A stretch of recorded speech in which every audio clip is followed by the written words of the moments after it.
Hello, everybody. Welcome to Talk About with Biff, Lucky, and Mr. Fun, the podcast where we will talk about everything. We will talk about anything. Quite frankly, we will talk about it all. Remote yet again. As on my screen, I see Lucky on my left, Mr. Fun in the middle, and me on the right. Actually, Mr. Fun's shoulder, which is becoming world famous. That right shoulder is something. Funny, but we see his funny bone. We do. That's very good. You like that? Look at that. We'll hold those funny thoughts there, Lucky, because we're going to come back to this as we are doing a collective joke of the week this week. So we'll get to that. But we are not drinking, but we are well represented by Scotty's Vodka, Lucky's Visor, Lucky holding a bottle of Scotty's. I actually have a little bottle of Scotty's. I'll hold that up. Looks big on camera.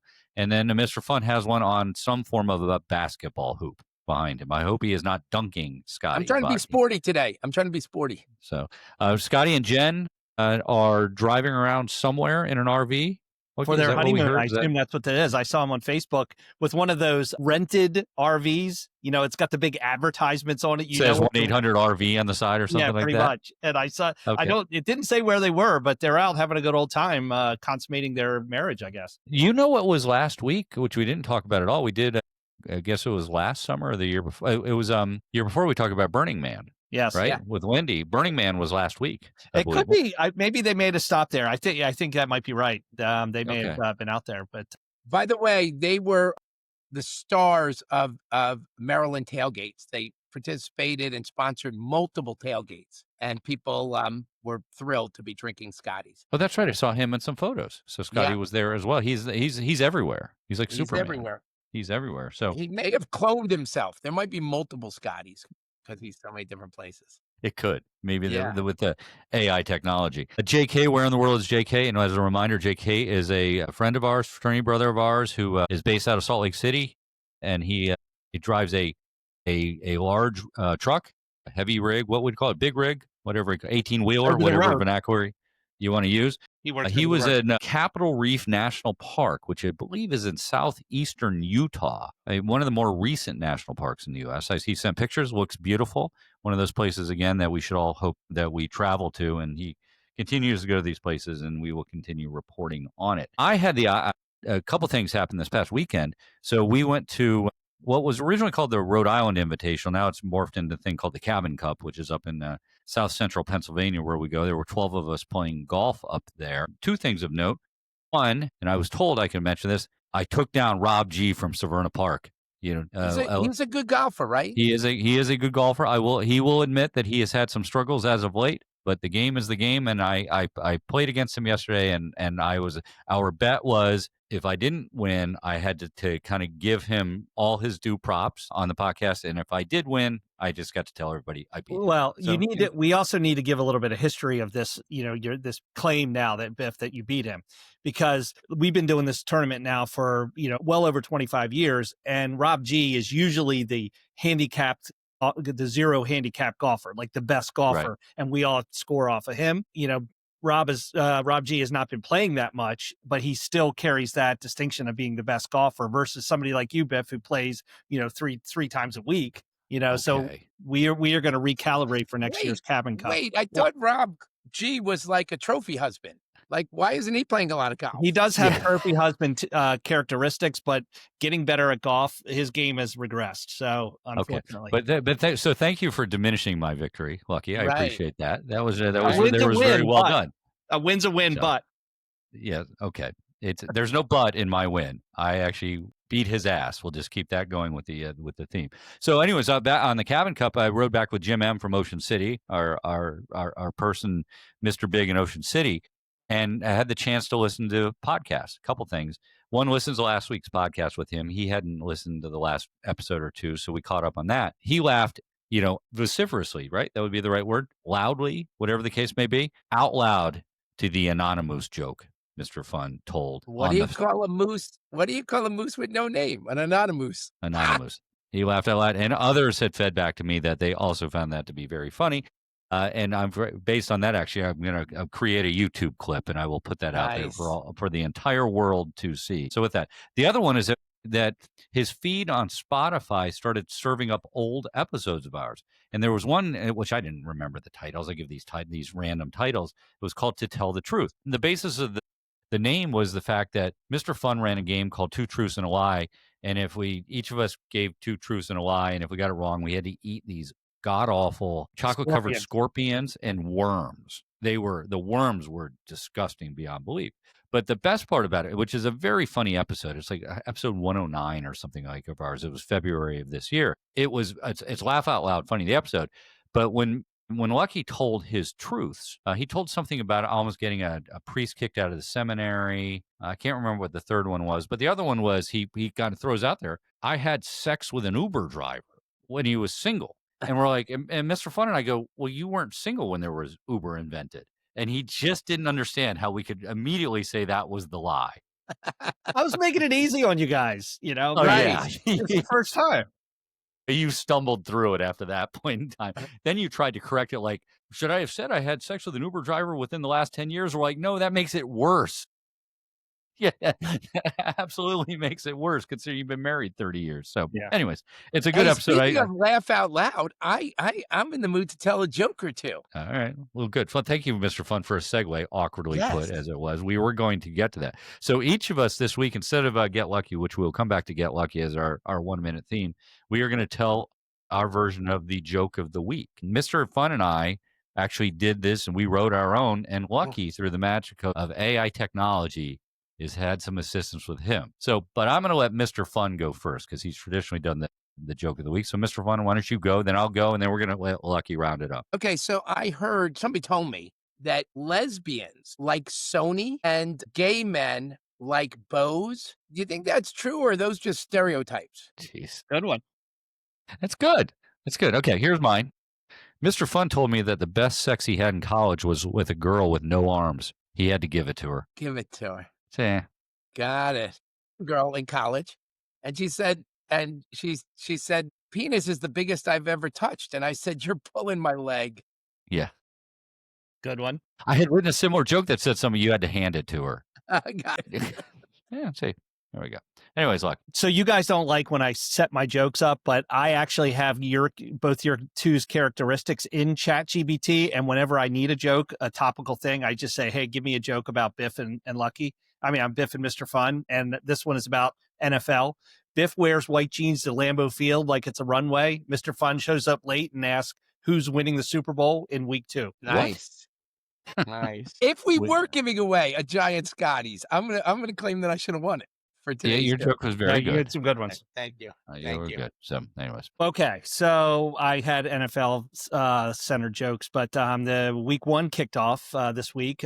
It's really hard to follow like the start of the season because they're playing games in Brazil. They're on different nights of the week, and then finally we get to Sunday and a couple games have already been done. So the Chiefs lost their first game. The Lions lost their first game. Green Bay Eagles, the Ravens lost last night. Buffalo Bills won. But those are all the teams that are basically favored to win this year. The Bills have the biggest odds to win. Ravens second, Philadelphia Eagles, Packers fourth, Chiefs fifth, and Lions sixth. Anybody got any predictions for the NFL season? Well, why wouldn't you pick why are they saying the Eagles aren't favored to repeat? Just because it doesn't happen very often because they think the Bills have improved.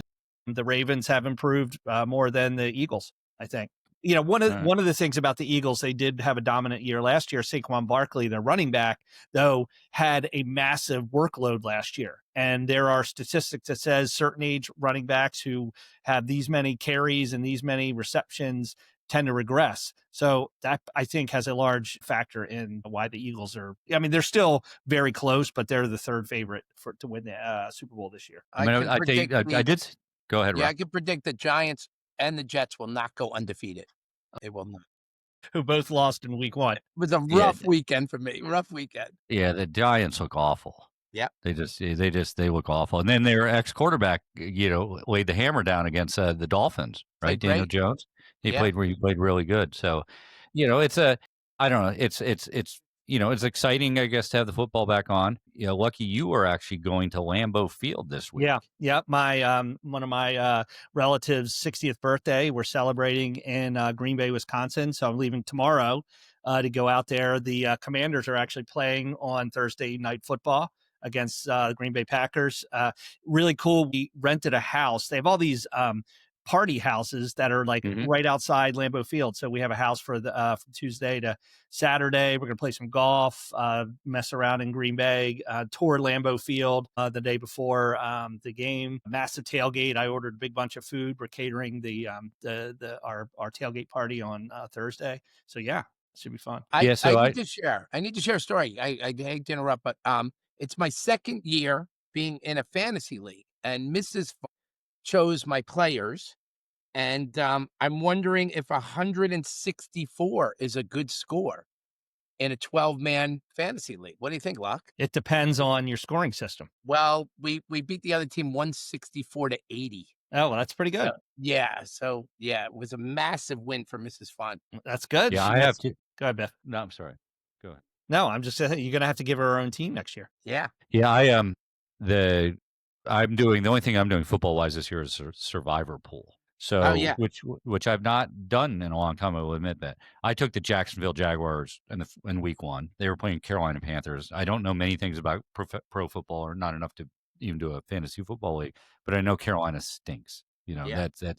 And now I might have to start betting against the Giants. Whoever the Giants are playing, I think could be a safe bet. Yeah. Each week. One of the storylines I really liked this week was Aaron Rodgers led the Pittsburgh Steelers. He's playing for them now, and they played the New York Jets, who he played for last year. He played for them for 2 years. The first year he blew out his Achilles tendon, didn't play for the year. Last year he played. He really didn't do that much. Well, he got his revenge by quarterbacking the Steelers past the Jets, and it was really interesting to hear what he had to say afterwards, and in terms, because they must have said some disparaging things about him as he was leaving town, and he got his revenge, which was pretty cool to see. I'm not a big Aaron Rodgers fan, but it was cool to see him stick it to the Jets. I had a Jewish friend tell me that the college football is now looking for defensive ends who are Jewish, because they know how to get the quarterback. Oh my gosh. No? Jeez. Sorry. Okay. All right. That's good. That's all my Jewish friends out there. There you go. Okay, so we'll do predictions. Who's winning the Super Bowl this year before we close on this one? Who's everybody like? I like the Bills. Bills. Who you going with, Biff? Again, at the moment, I'm hard pressed to pick against the Eagles, even though I don't want necessarily the Eagles to win. I'm gonna say Eagles. Okay, I'm gonna go out on a limb and say the Green Bay Packers. They traded for Micah Parsons from Dallas. Great defense. They have a lot of good offensive weapons. So a team that I don't think people were thinking of picking before that trade, but I'm taking the Green Bay Packers. So we'll listen to this in a couple months and see who was right. Okay. All right. Next topic. So I saw this. I don't know if you guys read about this, but we've talked about like using cell phones and just how much they dominate our time. And if I had my choice, I'd love my cell phone, but I also hate it too. I wish I wasn't so addicted to it. But there's a bar / restaurant in DC. It's called Hush Harbor. It's on 8th Street in Northeast DC, and they claim to be the first phone-free bar in the nation's capital. So you go in and you have to put your cell phone in some kind of bag. They call them yonder bags. They basically, I guess, you can't get access to them. They sort of lock up or whatever. But I really applaud this restaurant, this owner for trying to promote a bar that doesn't have people on their cell phones as they're trying to interact with each other. I don't know. So what do you guys think? Yeah. A battery, a key, and a set of jumper cables walked into a bar, and the bartender said, "I'm not serving any of you. You look like you're trying to get something started." Okay. No. So it's a novel concept, right? That's obviously what they're doing. They've got some promotion around it. Is outside of the first time people might try it, do you think it becomes a risk to their business in a sense that people do have things they need their cell phones for? Let's call it work stuff. You're in DC, a lot of people are in Capitol Hill, whatever the case may be. I'm not suggesting that's necessarily correct, or right, but that's a reality that people have to be connected. Do you think it eliminates a certain segment of the population? It may, but I also think it's a concept that I think a lot of people share the same belief that I have, that you love your phone, you use it for so much, but you recognize that you're addicted to it. And we've all been caught not paying attention to our spouse when she or he are talking to us, being on your phone, or your friends or whatever. I don't know. I think it introduces a sort of if you're willing to take the leap to go into a place like that, and I think unlocking some interpersonal things that maybe are cell phones are preventing from coming out. I don't know. I think it's a great idea. So To me, I it think sounds like what do they call that when it's an answer when there's no problem or whatever? Like going to a bar, videotaping and texting, where's your friends, and taking pictures. I mean, that takes all that away from the bar. But you're right. I mean, it makes you communicate, theoretically, have a conversation. But you think about it, it's silly. You go to a public place to socialize, drink, be with your friends, meet new people, and you're putting your face in a phone. You know what I mean? Like, why? It's counter. Yeah, but I think, I mean, honestly, so we all go to bars and we've been at bars together, and I'm not suggesting people don't look at their phones, but most people have conversations. They're there talking to each other. We are. I mean, Yeah. and whether it's, well, yeah, maybe, okay, let's call it 5% of the time, maybe we peek at our phone or something like that. But 95% of the time we're having a conversation. Is this for the generation that doesn't know how to communicate? Is that what they're trying to solve this for? I just think that it's just an odd sort of thing. Yeah. I don't know. You think about how okay, so think about what it was like before cell phones and what it's like now. Is there going to be a continued evolution of diminished social skills? 50 years from now, what are social skills going to be like if things like these kind of restaurants, aren't becoming more prevalent? So what? Oh, absolutely. Yeah. I don't know if it hinges on these kind of restaurants, but just in general, people don't leave their house. Yeah. And people don't date in person right now. It's crazy. Yeah, It's no, crazy. again, I in one hand, I applaud them. On the other hand, I think, going back to Mr. Fun's point, it's answering a question nobody asked. Yeah, And in my opinion. I get it. It's not like, which I completely agree with, taking cell phones out of schools. This is a completely different thing they're talking about. I mean, these are adults they're trying to manage, in a sense, right? How they interact. And okay, if it works, it works. I mean, more power to them. I just suspect that it's for publicity now, and we'll see. Okay, so any of our listeners who have gone to who go to Hush Harbor on 8th Street, Northeast DC, I'd like a report back. Does it seem like a different kind of place because of this policy about cell phones? If not, let us know that. Okay. Yeah. So, all right, very good. And then the last thing I had was I heard this crazy story. So there was this workers doing some renovations on a high school in Ontario, and they discovered a wallet that was owned by a 17-year-old. It basically was lost like 51 years before. Like, they were able to look in the wallet and find some artifacts that basically said this wallet had been behind this wall of the school for 51 years. And so again, I thought it was odd because they again had the ID of this guy who this wallet belonged to, and the school approached the guy. The guy didn't even realize he lost the wallet. It was behind the wall of a freaking bathroom, and he eventually. Yeah, okay. But the story, they think, of reason why it ended up back there is somebody found the wallet, took the money, and threw it behind the wall. But anyway, but I guess the question I wanted to ask you, this made me think, like, is there something you've lost in your life that you wish you could have it and find, like, miraculously find it?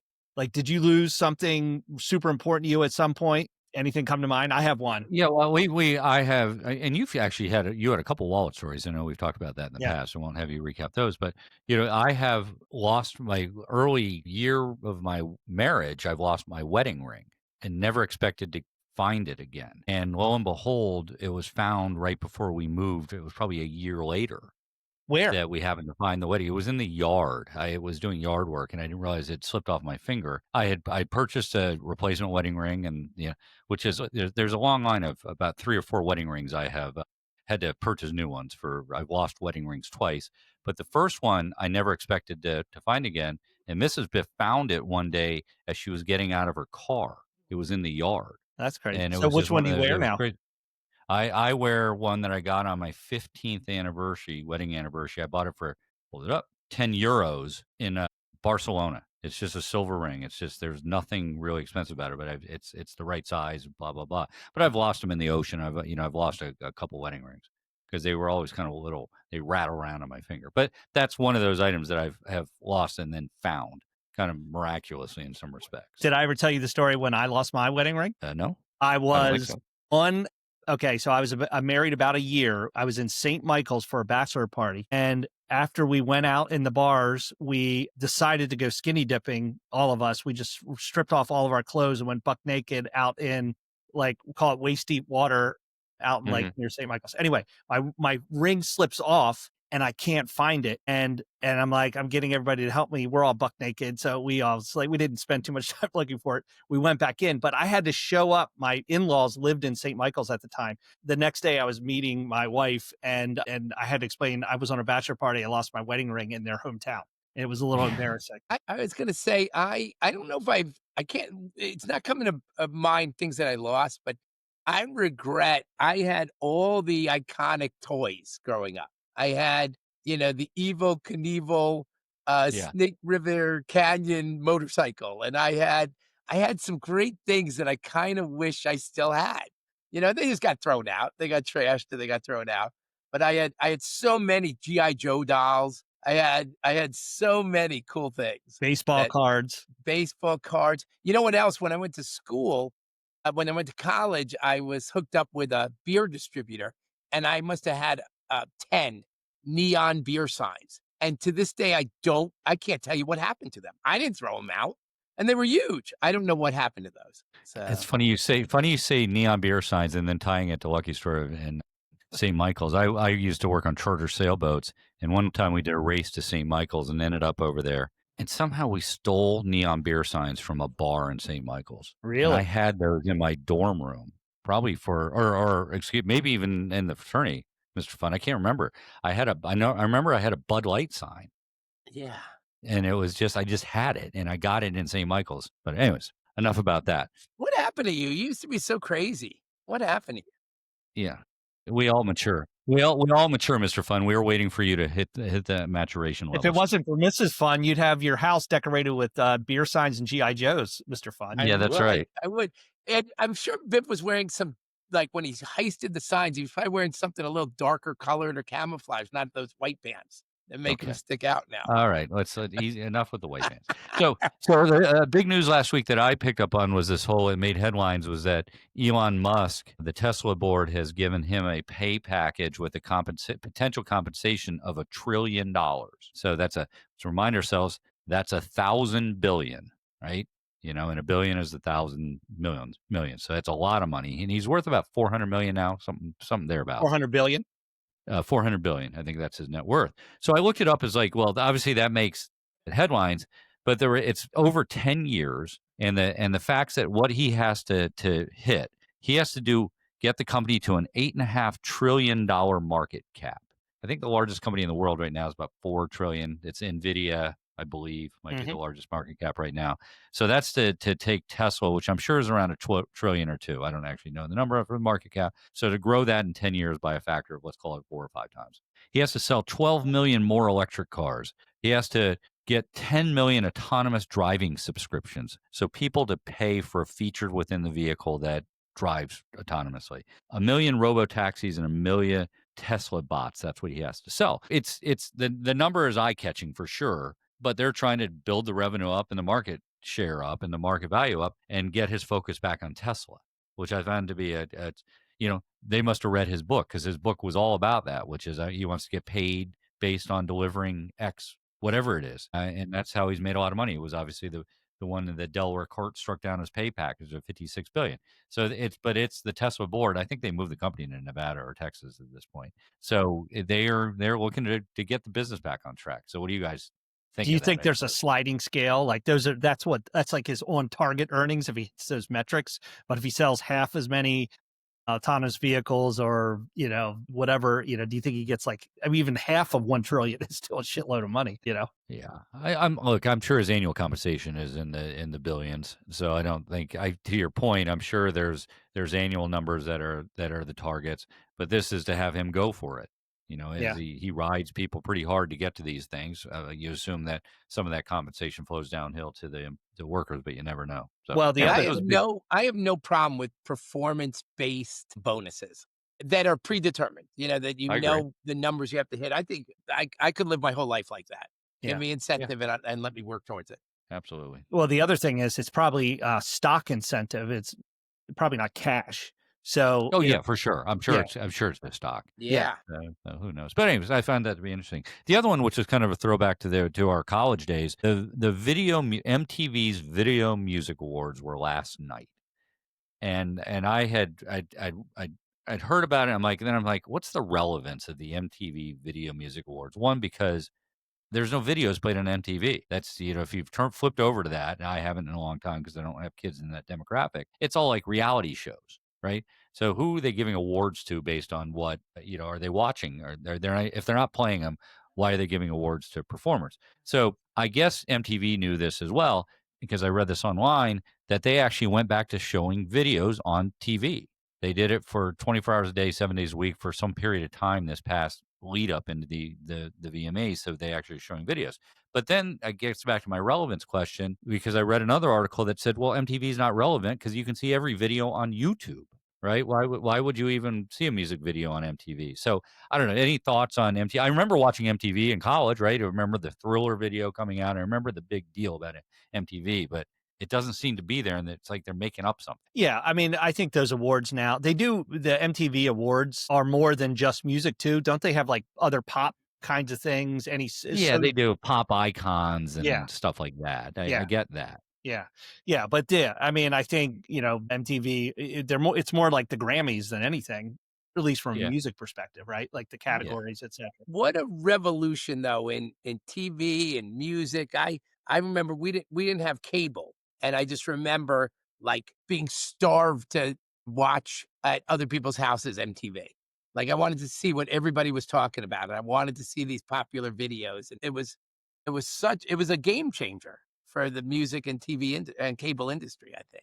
Yeah, absolutely. I agree with you. I remember when I had an uncle in the cable TV business. They were based in Tulsa, Oklahoma, and Tulsa was famously where a lot of cable was developed. It's where they tested it. Just, I don't know why. Maybe the size of the market. They had the cable laid out there. And MTV, I remember driving to Oklahoma to see MTV. I do. It's not why we went there, but I remember it being on and just sitting mesmerized in front of the TV. Yeah. It was really cool. So, anyways, Mr. Fun, I think you have a game that you wanted to, not a game. So I'm kind of concerned. I don't want to draw it out too much because this game could take 5 minutes or 15 minutes. So let me try to talk through it quickly and then try to run the game quickly. But I've seen this trend on Instagram where you have $15 to create. So each of you can spend $15 on the perfect first date.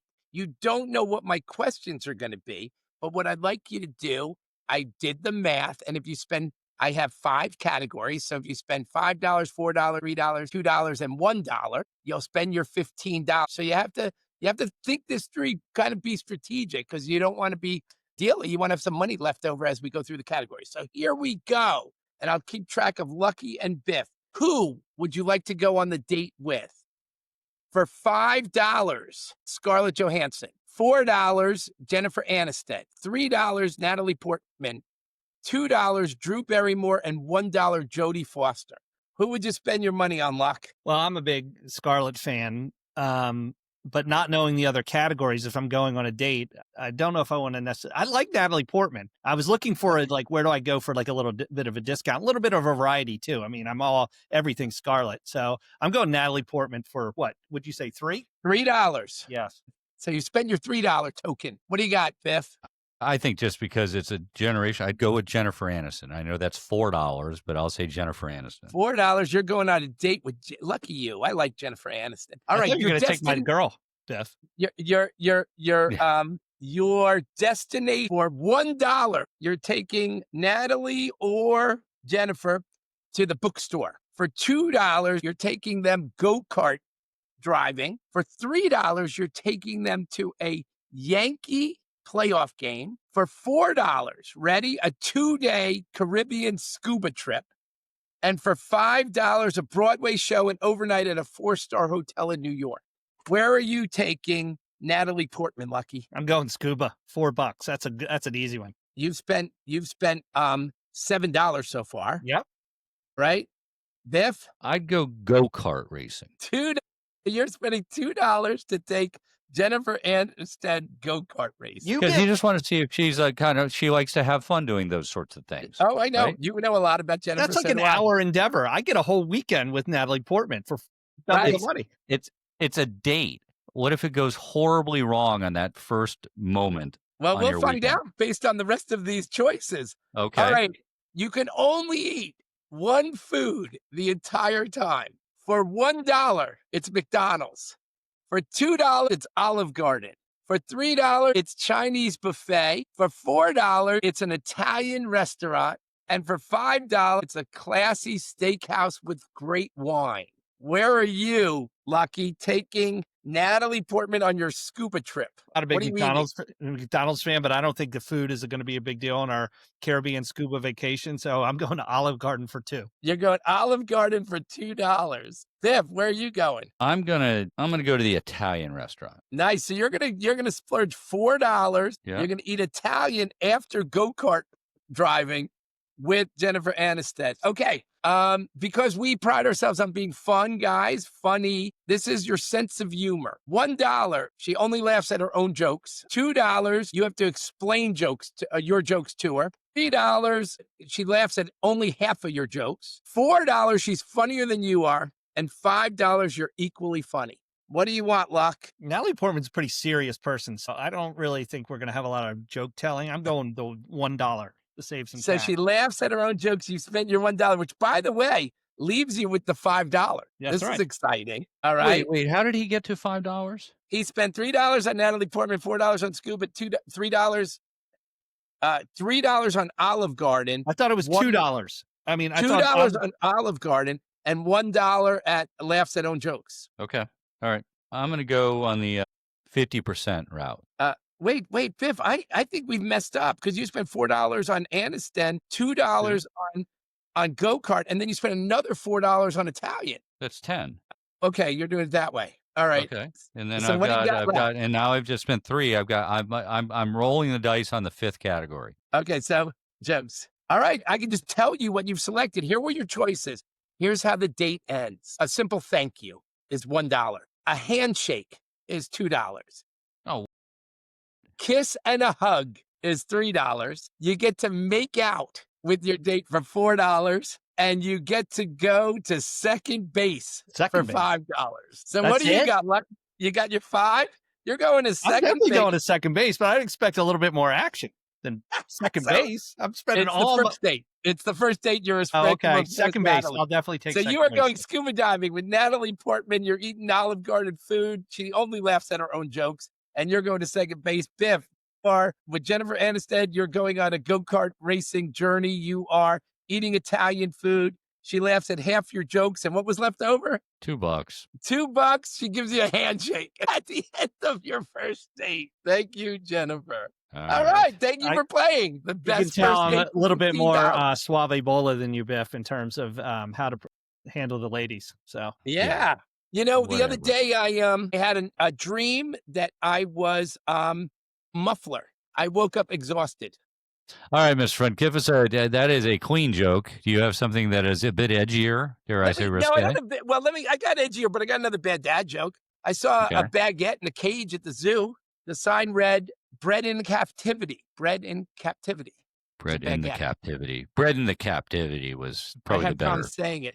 Okay, my risque joke. A blonde walks into a bar and orders a beer. The bartender asked, "Anheuser-Busch?" Blonde says, "It's pretty good. How's your dick?" and how's Your bush? And how's your bush? Okay, Yeah, pretty good. I know.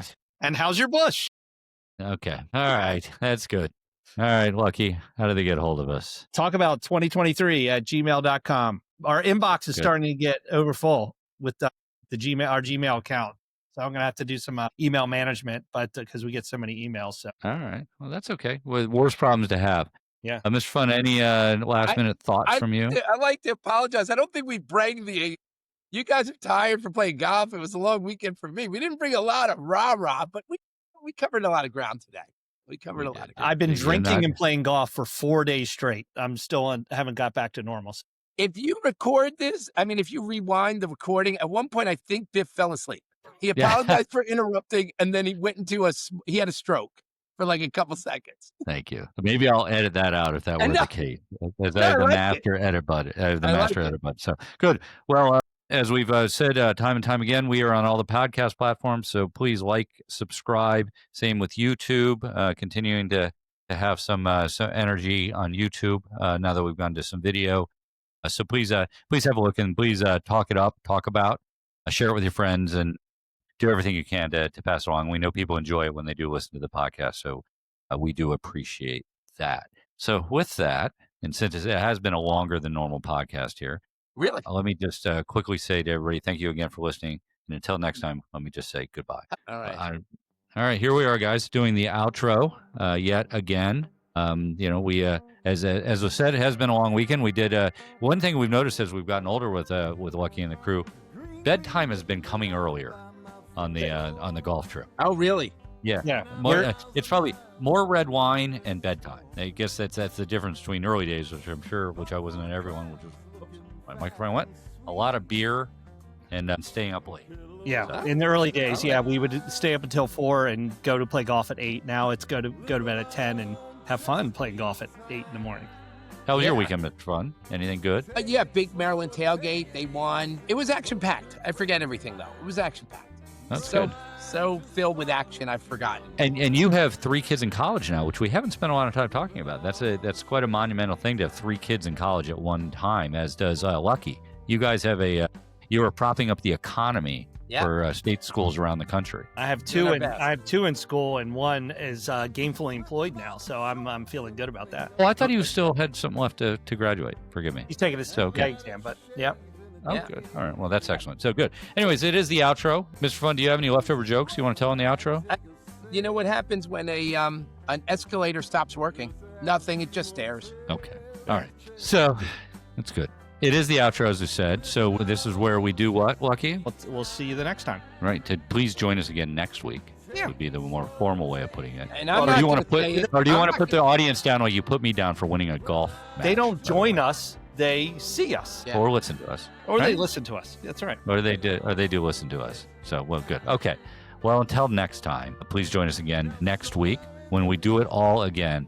But what don't we say, Mr. Fun? We never, ever, ever say goodbye. All right. There you go. See you guys. All right.